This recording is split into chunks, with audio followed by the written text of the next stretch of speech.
The boy's father wasn't even the one to report Levon missing. His mother, the father's mother, Levon's grandmother, kept asking, "Where's the baby? Where's the baby?" And he finally told her the baby is missing. Grandma is the one who got police involved. The last we left with the father, he asked for an attorney and no longer wanted to speak to us.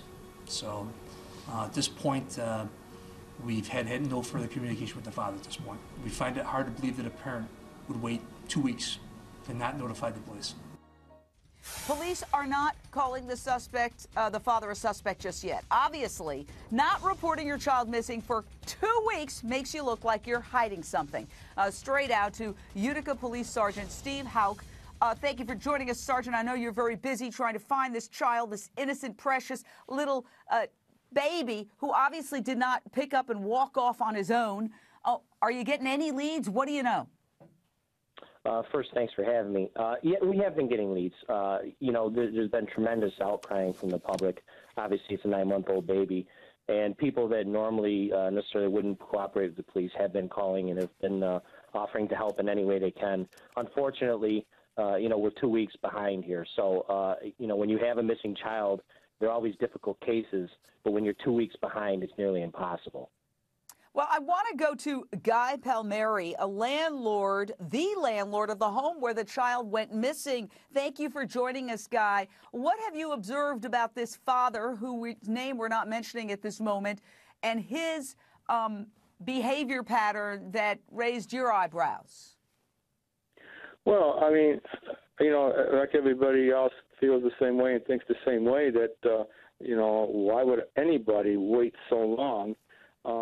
So, you know, everybody's thinking the same way, but he said what he's saying that, you know, as far as going to the back in order to get in because he locked himself out, that's kind of typical for him. I don't know how many times I've had to give him keys. I don't know why, but it seems like he had a tendency to, you know, lose keys, misplace them, whatever. More than a few times I've had to give him keys. So I'm not surprised if they said that he had to go in through the window or whatever in order to, you know, open the door.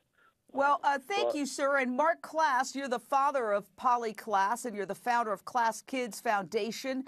Your precious daughter was abducted and murdered, and we thank you for joining us, sir. What do you make of this case thus far? Well, Jane, the only thing that makes any sense to me is that the father is flat out and absolutely and totally lying about what happened the night that the little baby disappeared. I think he's completely and totally implicated in the baby's disappearance, and I hope this doesn't turn into another manual on how to get rid of an unwanted baby and get away with it. This is, in my mind, it's very similar to the Susan Powell situation.